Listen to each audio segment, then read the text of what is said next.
Hello everyone. आज हम लोग इसी चैप्टर को कंटिन्यू करने वाले हैं। इलेक्ट्रोस्टैटिक्स को हम लोग कंटिन्यू करने वाले हैं। जहाँ तक हुआ था उसके हम लोग आगे बढ़ेंगे। हम लोगों ने यहाँ तक पढ़ा था और इसके आगे हम लोग बढ़ने की कोशिश करेंगे।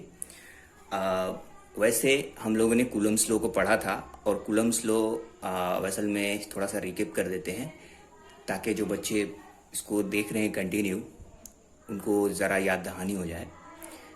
कूलम्ब्स लॉ में हम लोगों ने देखा था कि दो चार्ज, इससे पहले हम लोगों ने चार्ज के बारे में पढ़ा था, चार्ज कैसे प्रोड्यूस होता है इसके बारे में हम लोगों ने पढ़ा था। और साथ में हम लोगों ने चार्ज के बीच में इंटरेक्शन को पढ़ा था। इंटरेक्शन यहाँ पर दो काइंड का था, एक को बोलते हैं अट्रैक्शन और दूसरा रिपल्शन। इंटरेक्शन कहीं पे भी वर्ड यूज किया जाए वहां पर आप दो मतलब ले सकते हैं, एक अट्रैक्शन भी हो सकता है और दूसरा रिपल्शन भी हो सकता है। Like charges always repel to each other and unlike charges always attract to each other. ये यहां तक हम लोगों ने, और उसका एक डेरिवेशन हम लोगों ने देखा था और बहुत सारे टर्म्स भी आए थे जो कि इंपॉर्टेंट हैं एग्जाम के प्रोस्पेक्टिव के लिहाज से। Coulomb's law in vector form नहायत ही इंपॉर्टेंट है और एग्जाम में बहुत दफा कभी कभी इसको लिखने के लिए कहता है और जो है ये कभी एमसीक्यू के अंदर भी पूछ लेता है। वेक्टर फॉर्म में ज्यादा कुछ नहीं है। हम लोग जो है जस्ट 11 क्लास में एक चैप्टर पढ़े थे वेक्टर। उस वेक्टर का एक्सप्लोरेशन है, उसका जस्ट हम कह सकते हैं उसका प्रैक्टिकल तो नहीं कहेंगे बट उसी चैप्टर से बिलोंग कर रहा है। तो चूंकि ये जनरल फॉर्म है और अगर वेक्टर फॉर्म की बात करें तो वेक्टर फॉर्म जो है इसको आप जो है जो भी टिक वगैरह मारते हैं जो इंपॉर्टेंट जिससे आपको समझ में आता है वो आप इसको इम्पोर्टेंट का साइन लगा सकते हैं। आगे हम लोग इसको देखते हैं। पहले वेक्टर फॉर्म इसको देखते हैं। अब वैक्यूम और जो है एंड डिफरेंट एक वैक्यूम फॉर्म में हम लोगों ने डेरिवेशन पढ़ा था और ये जनरल फॉर्म में एक डेरिवेशन देख रहे थे। वैक्यूम फॉर्म में ये वाला है और मीडियम में ये वाला है। सिंपल, सिर्फ ये वाला याद रखोगे काफी होगा। ओके, उसको अलग अलग से पढ़ने की जरूरत नहीं है। और ई आर जब एप्सिलॉन आर सिर्फ 1 हो जाता है वैक्यूम के केस में, सिंपल सा रूल है, यही जनरल रूल है। वैक्यूम के लिए अलग होगा, जनरल के लिए अलग हो जाएगा। अच्छा, Q1 Q2 is greater than 0 हो जाएगा। अब देखो यहां पर एक मसला हो जाता है कि Q1 Q2 क्या है, पॉजिटिव है या फिर नेगेटिव है। उस हिसाब से हम लोग डिफरेंट इसका एक्सप्रेशन कर सकते हैं। फर्स्ट ऑफ ऑल इफ लिखेंगे Q1 in Q2 is greater than 0, okay, तो हम लोग दो यहाँ फॉर्म लिखेंगे और फिर बाद में अगर उसको जनरल करना हो तो हम लोग इसको एप्सिलॉन को एप्सिलॉन और एप्सिलॉन आर से बदल देंगे, चेंज कर देंगे। सबसे पहले हम वैक्यूम की बात करते हैं। Q1 Q2 अगर है इज ग्रेटर देन 0 है तो मतलब के दोनों नेगेटिव भी हो सकता है और दोनों पॉजिटिव भी रहेगा। तो इसमें आपका जो है force acting on one charges by two charges is equal to 1/4 pi epsilon naught Q1 Q2 by R square. और यहां पर जो फॉर्म लिखते हैं यूनिट वेक्टर शो करते हैं, क्योंकि जब इसको वेक्टर फॉर्म में लिखेंगे तो जाहिर सी बात है डायरेक्शन होगा और फोर्स जो है वेक्टर क्वांटिटी है, क्योंकि उसके बीच में डायरेक्शन होता है। अगर हम लोग इस तरह से देखें तो कैसे ये बनेगा, आप देख सकते हैं कि मान लीजिए यहां पर Q1 चार्ज है और जो है Q1 चार्ज है और जो है एक Q2 चार्ज है यहां पर। ओके, तो ये दोनों पॉजिटिव चार्जेस हैं। उसके बाद जो है ये अगर Q1 Q2 इस दोनों के बीच में Q1 Q2 का प्रोडक्ट जो है ग्रेटर देन 0 है, जैसे कि मैंने पहले कहा, तो ये फोर्स एक्ट करेगा इस डायरेक्शन में, जिसको मैंने जो है F12 लिखा है, मतलब कि 2 के द्वारा 1 पर फोर्स एक्ट हो रहा है। अब जाहिर सी बात है दोनों एक दूसरे को भगाने की कोशिश करेगा, तो ये जो है फोर्स जो है ये वाला, अब ये इसको इधर भगाने की कोशिश करेगा, इसको इधर भगाने की। आप मैग्नेट से इसको समझ सकते हैं। जैसे कि मान लीजिए एक मैग्नेट है, उस मैग्नेट को 2 हिस्सों में तोड़ दीजिए। उसके बाद क्या होगा, जब जहां से तो टूटा हुआ है दोनों डायरेक्शन को मिलाने की कोशिश कीजिएगा तो आपको दिखेगा कि दोनों एक दूसरे को अपोज कर रहा है। यहाँ बिल्कुल सिमिलर उसी तरीके से है, एक दूसरे को यहाँ पर भी अपोज किया जा रहा है। अब आप देखिएगा कि F21 ये F21 हो जाएगा। न्यूटन्स थर्ड लॉ के हिसाब से F12 एंड F21 दोनों बराबर होगा। इक्वल एंड ऑपोजिट रिएक्शन होगा। इसका मतलब जो है ये है कि F12 अगर ये है वैल्यू तो F21 का वैल्यू भी वही होना चाहिए। F21 मतलब ये Q2 पर Q1 जो फोर्स एक्ट कर रहा है, ओके। और जो है दोनों का जो बीच में जो डायरेक्शन होगा वो आपको मालूम है कि ये एक दूसरे में लाइन ज्वाइनिंग के हिसाब से एक्ट करता है। ये वाला आपका डायरेक्शन हो यूनिट वेक्टर है, ओके। अब इसका वैल्यू क्या होगा, सेम, इसका वैल्यू सेम होगा क्योंकि जो है न्यूटन्स थर्ड लॉ के अकॉर्डिंग हम लोग यहां पर लिख रहे हैं। तो न्यूटन्स थर्ड लॉ के अकॉर्डिंग अगर हम लिख रहे हैं तो इसको हम वही लिखेंगे, ओके। सिर्फ देखो यहां पर क्या चेंज हो गया, यहां पर सिर्फ डायरेक्शन चेंज हुआ है। देख R12 और R21 ये इस डायरेक्शन में, ये इस डायरेक्शन में, बस उसको बदलने के लिए हम लोगों ने सिर्फ इसके एक्सप्रेशन को बदला है, बाकी सब वही है, बाकी सब वही है, कुछ भी चेंज नहीं हुआ है, ओके। लेकिन एक और सवाल है कि अगर जो है ये तो वैक्यूम की बात कर रहे थे, आप लोगों ने सुना वैक्यूम की बात कर रहे थे। वैक्यूम ही के केस में अगर Q1 Q2 is less than 0 हो तो उसमें क्या कंडीशन होना चाहिए। Q1 Q2 अगर लेस देन 0 है तो उस समय कंडीशन ये होना चाहिए कि इन दोनों के बीच में सिर्फ जो है आप देखिएगा कि F12 इज इक्वल होगा F21 के, बट नेगेटिव इन साइन होगा, ओके। मैं यहां पर लिख दे रहा हूं, जैसे कि आप देखिएगा कि Q1 है, यहां पर एक पॉजिटिव चार्ज है और ये Q2 जो है एक नेगेटिव चार्ज है। जाहिर सी बात है अगर दोनों का मल्टीपल इज लेस देन 0 है, इसका मतलब ये है कि ये दोनों जो है अट्रैक्टिव, एक प्लस एक माइनस है, दोनों अट्रैक्शन हो रहा है, एक दूसरे के अट्रैक्टिव है। और सामने देखिएगा कि जो फोर्स एक्ट हो रहा है F12, मतलब F1 जो F2 पर फोर्स एक्ट कर रहा है ये इस डायरेक्शन में होगा, और ये जो है डायरेक्शन होगा वो आप देखेंगे इस डायरेक्शन में होगा, F21 के डायरेक्शन में होगा। मतलब जो है दोनों एक दूसरे को पास लाने की कोशिश कर रहे हैं। अब इन दोनों के बीच की जो दूरी है मान लीजिए वो R है, आपको मालूम ही है जैसे कि मैंने पहले बताया है। तो उसके बाद जो है हम इसको कह सकते हैं कि अगर F12 पर जो फोर्स एक्ट हो रहा है ये कंडीशन नंबर 1 है और ये कंडीशन नंबर 2 है, और इसके हिसाब से ये वेक्टर फॉर्म है। इसीलिए कभी कभी ये 2 नंबर के लिए भी पूछता है क्योंकि दोनों फॉर्म लिखने पड़ते हैं। F12 की बात करें तो इन वैक्यूम में हम लोग यूज कर सकते हैं F12 वेक्टर फॉर्म में, वो सेम एक्सप्रेशन होगा। अब जो ये एक्सप्रेशन है ना, ये सेम एक्सप्रेशन होगा, सिर्फ चेंजिंग क्या होगा, यूनिट वेक्टर का साइन सिर्फ लगेगा, क्योंकि मालूम है अगर वेक्टर फॉर्म में लिखते हैं तो उसका हम लोग डायरेक्शन भी देते हैं, ओके। अच्छा, 1/4πε0 आपको यहां पे रहेगा और साथ में रहेगा Q1 Q2 by R square रहेगा, और R12 जैसे कि सिर्फ इसका इंक्रीमेंट हो जाएगा और यहां पर और कुछ खास होने वाला नहीं है, ओके।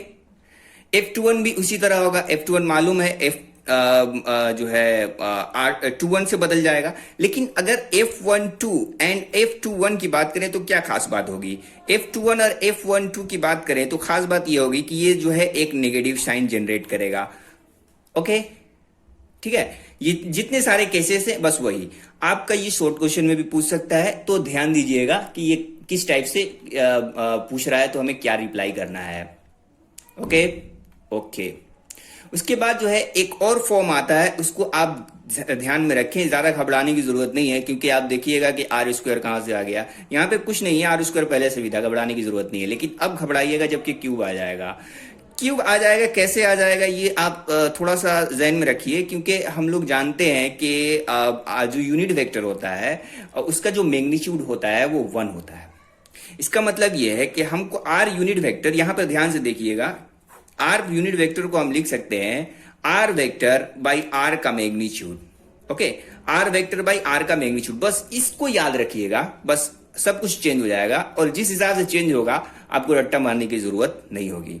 तो मैं इसको एक क्यूबिक फॉर्म में लिख रहा हूं। देखो ये आप जो है वेक्टर फॉर्म आए तो यहीं तक लिखिए, गड़बड़ नहीं होगा, सब सही है। लेकिन अगर पार्टिकुलरली बोले कि क्यूबिक फॉर्म में आप लिखिए, तो क्यूबिक फॉर्म में आप अगर लिखिएगा तो आप कैसे लिखिएगा, आप इस तरह लिखिएगा, F12 is equal to 1/4πε0 Q1 Q2, बस सेम होगा, थोड़ा सा चेंजिंग होगा, वो आप यहां पर देख सकते हैं। R12 जब कोई भी यूज कीजिए, नो प्रॉब्लम। हम आर वेक्टर को किससे शो कर रहे हैं, आर यूनिट वेक्टर को आर वेक्टर बाई आर। ये आप जो है 11 क्लास में पढ़िएगा पूरा डिटेल, या पढ़ चुके होंगे, जाहिर सी बात है 12 में आए हो तो। इसको हम कैसे लिखेंगे, इसको हम ऐसे लिखेंगे, R12 को मान लो कि मैं इसको लिख रहा हूं, R12 इसको लिख रहा हूं, तो इसको आप कैसे लिखिएगा, R12 को, इसको R12 लिखिएगा और साथ में जो है R, ये R क्यूब हो जाएगा क्योंकि ये R स्क्वायर था और ये R एक और आ गया, तो कैसे होगा, इस तरह से होगा। तो आप जो है यहां पे देख सकते हैं कि अगर मान लीजिए कि ये Q1 Q2 is less than 0 तो मैं इसको यूज कर रहा हूं। अगर आप इसको यूज कीजिएगा तो कैसे यूज कीजिएगा, 1 2 को 2 1 कर दिए, क्योंकि आपको मालूम है कि जो दोनों इक्वल चार्जेस कैसे होते हैं, दोनों ऑपोजिट चार्जेस कैसे होते हैं। तो इट इज वेरी इंपॉर्टेंट और आप इसको जहन में रखिएगा, आप कहीं पे चिपका लीजिएगा जहां सामने वगैरह, जहां पे बार बार आपकी नजर जाती है। It is very important. Okay तो इसको आप आर स्क्वायर कर देगा तो लास्ट फॉर्म क्या हो जाएगा, 1/4 पाई, यहाँ पे सॉरी यहाँ पे एप्सिलॉन नॉट होने वाला है, epsilon naught Q1 Q2 by R cube हो जाएगा और साथ में आर का ये वेक्टर हो जाएगा, F12 है तो यहाँ पे 1 2 हो जाएगा। अगर इसकी बात करें तो 2 1 कर दीजिए, वेरी सिंपल। ओके तो cubic form is simply because of the vector form, ये क्यूबिक फॉर्म जो है सिर्फ वेक्टर फॉर्म की वजह से, otherwise the value is inverse square law. एक क्वेश्चन पूछता है, नोट करके लिख लीजिएगा कि ये जो लॉ है ये किसको फॉलो करता है। मतलब आपको देखिएगा शॉर्ट क्वेश्चन में भी इस तरह से मल्टीपल चॉइस क्वेश्चन रहते हैं, तो आप यहाँ पे एक ये इनवर्स स्क्वायर लॉ है या फिर जो है क्यूबिक स्क्वायर लॉ है, तो आप यहाँ पर R3 देख करके cubic square, inverse cubic square मत लिख दीजिएगा। यहाँ पर जो इनवर्स स्क्वायर लॉ है, ये जो फोर्स है वो किस टाइप का फोर्स है, इनवर्स स्क्वायर लॉ है। देखिए 1/r स्क्वायर के साथ डायरेक्टली रिलेशन था, वो कुलम्स भी इसी टाइप का स्टेटमेंट दे रहा था कि इनवर्स स्क्वायर लॉ है। इनवर्स मतलब 1 स्क्वायर, मतलब इस पे 2 दे देंगे, और लॉ मतलब डिस्टेंस के हिसाब से 1/r स्क्वायर, तो 1/r स्क्वायर तो पहले ही था, ये तो वेक्टर फॉर्म है तो जो चेंज हुआ है। तो यहाँ पे क्यूब नहीं करेंगे क्योंकि इसके अंदर एक जो है r छुपा हुआ जो कट जाएगा, R स्क्वायर ही होगा। ओके ज्यादा इसकी डेप्थ में चले गए इसलिए टाइम ज्यादा चला गया, सिर्फ हम लोग वेक्टर फॉर्म ही पढ़ने में, क्योंकि इंपॉर्टेंट था तो टाइम लगेगा तो नो प्रॉब्लम। अच्छा और आगे आने की कोशिश करते हैं। अच्छा यूनिट ऑफ चार्जेस में जरा सा थोड़ा सा ये प्रॉब्लम हो जाता है। यूनिट ऑफ चार्जेस आपको याद करने की और रट्टा मारने की जरूरत नहीं है। What is the unit of charges, very simple, unit of charge. Unit of charge में आप इसको कैसे देखिएगा, यूनिट ऑफ चार्ज में आप देखिएगा एसआई सिस्टम में यूनिट ऑफ चार्ज क्या होता है, एसआई सिस्टम में आपका जो है कूलम होता है, कूलम होता है। एक कूलम कैसे कहेंगे, वेरी सिंपल, इसको याद रखिएगा। एक कूलम चार्ज हम लोग कैसे डिफाइन करते हैं, इसको पहले आप प्रोसीजर करके देखिएगा, जैसे मैं बता रहा हूं, आप इसको एग्जाम में भी यूज कर सकते हैं या फिर आप दूसरे तरीका जो आपको अच्छा लगे। इफ जो डायरेक्शन था 1/4 pi epsilon naught Q1 Q2 by R square, okay ये वाला था। जब हम किसी चीज को डिफाइन करते हैं तो कैसे डिफाइन करते हैं, हम लोग इसका वैल्यू निकालते हैं। हम लोग क्या चाहिए, यहां पे 1 रखेंगे, यहां पे 1 रखेंगे, आर का वैल्यू क्या रखेंगे, 1 रखेंगे, तो फोर्स का वैल्यू हमारा जो आएगा वही मेरा आंसर है। मतलब कि 1 कूलम चार्ज ये है कि दो चार्ज के बीच में जो फोर्स अगर 9 × 10⁹ न्यूटन एक्ट हो रहा है, दो चार्ज है, मान लीजिए एक Q1 चार्ज है, दोनों Q2 चार्ज है, अब जो है अपोज कर रहे हैं या फिर एक दूसरे को अट्रैक्ट कर रहे हैं, वो दूसरा बहस है, मैं उस बहस में नहीं जा रहा। सिर्फ जो है अगर आपको मालूम चल जाए कि दो चार्जेस जो है माने सेम चार्जेस हैं, ऐसा नहीं है कि ये एक दूसरा चार्ज हो गया और ये दूसरा चार्ज हो गया, equal and similar stationary charge है, माने Q1 Q2 ये अलग अलग नहीं है, ये Q1 है तो ये भी Q1 है। ओके जब दो चार्जेस हैं और दो चार्जेस, इसको सिर्फ 1 कूलम को मैं डिफाइन कर रहा हूं, बाकी सब किसी को मैं डिफाइन नहीं करूंगा। 1 कूलम ऑफ चार्ज, देखो राइटिंग समझ जाओ तो अच्छी बात है, is that charge which when placed at rest in vacuum, देखो एप्सिलॉन नॉट दिखा रहा है वैक्यूम को, okay vacuum at a distance of 1 metre from an equal and similar stationary charge repels it, किसको, इसको रिपेल कर रहा है, and is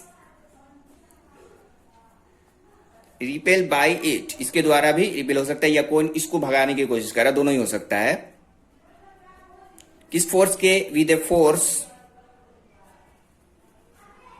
of 9 into 10⁹ Newton. अब जरूरी नहीं है कि ये पूरा आप लैंग्वेज लिखें, आप अपने अंदाज से भी लिख सकते हैं। बोलने का मतलब ये है कि दो बराबर चार्जेस हैं, ऐसे चार्जेस हैं, इसको 1 कूलम कब कहेंगे? जब दोनों के बीच में फोर्स एक्ट होगा।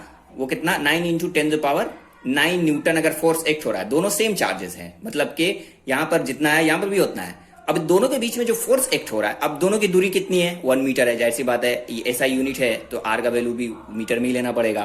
तो अब दोनों के बीच की जो दूरी है वो 1 मीटर है, और इन दोनों पे फोर्स एक्ट हो रहा है, या एक दूसरे को दूर भगाने या करीब करने की कोशिश कर रहे हैं, तो वो अगर इंटरेक्शन है, इंटरेक्शन जो फोर्स है, वो फोर्स का अमाउंट 9 इंटू 10⁹ है, तो हम कहेंगे ये जो चार्ज रखा हुआ है वो दोनों एक एक कूलम रखा हुआ है। ओके नो, अब सीजीएस की बात करें तो सीजीएस में हम डिटेल में नहीं जाएंगे, बिल्कुल इसी तरह से दोनों की दूरी जो है 1 मीटर की जगह पे आप जो है 1 सेंटीमीटर यूज कर सकते हैं। यहाँ पे 1 मीटर की जगह पे सेंटीमीटर यूज कर लीजिएगा, बस सीजीएस डिफाइन हो जाएगा। अच्छा, इसमें आप सीजीएस इलेक्ट्रोस्टैटिक सिस्टम में आप देखिएगा unit of charge is statcoulomb. क्या? Statcoulomb. इसको ESU ऑफ चार्ज कहते हैं। ओके अच्छा, तो इस टाइप से इसको आप डिफाइन कीजिएगा, जैसे कि ऊपर दिया गया उस हिसाब से आप इसको डिफाइन कर सकते हैं। ओके अच्छा, डिफरेंट जो है रिलेशनशिप है वो आप इसको देख सकते हैं। डिफरेंट रिलेशनशिप जो है उसमें कैसे हम लोग चेंज कर सकते हैं। मैं यहाँ पर कुछ एग्जाम में भी इस तरह से एमसीक्यू में पूछता है, वैसे मैं भी यहाँ पर लिख दे रहा हूं। दोनों के बीच में रिलेशंस कितने हैं?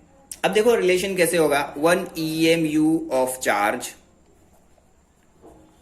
Is equal to CESU of charge, माने कूलम।